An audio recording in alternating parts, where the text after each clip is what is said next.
Harnett County, North Carolina, January 8, 2007. While on a fishing trip on the banks of the Cape Fear River, Chris Bledsoe decides to step away from his friends and son to take a walk alone through a nearby field. Suddenly, he spots something incredible in the sky above. Chris sees a bright red ball, what looks like the sun. And as he continues walking up the hill, his perspective widens, and he sees a second ball of light, red. And there's flames coming off of these balls. Chris is looking at these orbs for what he thinks is 20 minutes. Turns out it was actually, he was missing for about 4 hours. This is a classic case of missing time in connection with this phenomenon. And that's how this story began. According to Bledsoe, the encounter had a profound effect on him, both mentally and physically. Chris had been a highly successful businessman, a builder, a pilot, but he had an illness in which he had become disabled. So on that night, he had been healed from that debilitating illness. Unable to explain what he saw or his remarkable recovery, Bledsoe became convinced he had an otherworldly encounter. He reported the event to the Mutual UFO Network, and word of his experiences spread quickly.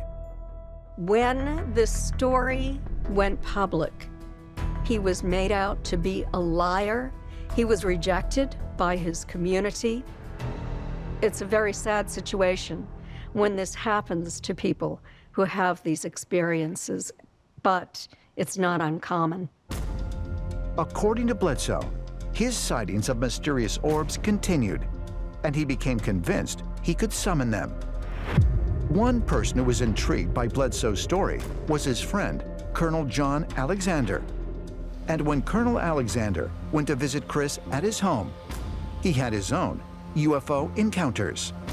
Colonel John Alexander investigated UFOs for the US government.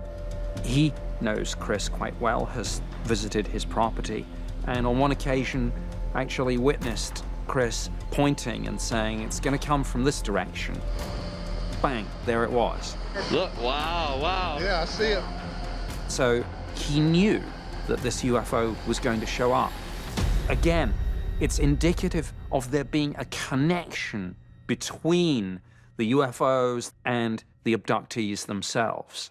There's an orb right here. They're embarking. It's not just maybe that these people are passive victims. They are participants, active participants in an extraterrestrial agenda. Man, is it bright. In 2012, 5 years after his first sighting, Bledsoe claims he had another encounter, and this one had an even more profound effect on him. Chris is outside one evening, and all of a sudden, right in front of him, this portal opens.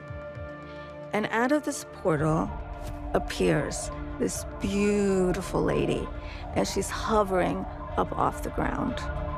He refers to her as the lady. She's wearing a glorious garment of light. She says to Chris, "You know why I'm here. You're to tell your story. And if you tell your story, I'll be here with you. I'll guide you. I'll help you." Because of his encounter with the being he calls the Lady, Bledsoe believes, like many other repeat UFO experiencers, that he has been chosen for a special purpose.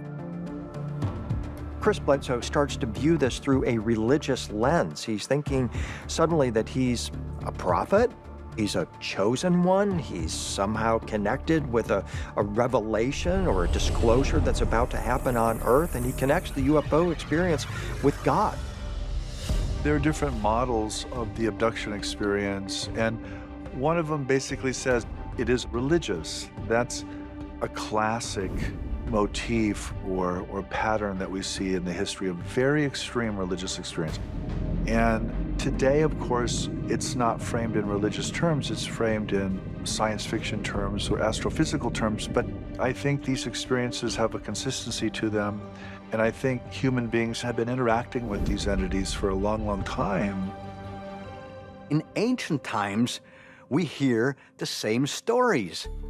For example, Enoch very specifically says that the reason why he was chosen is because the so-called guardians of the sky, the angels, imparted certain knowledge to him. In every ancient culture, all origin stories tell us someone was chosen to relay important knowledge, important information to the rest of the world.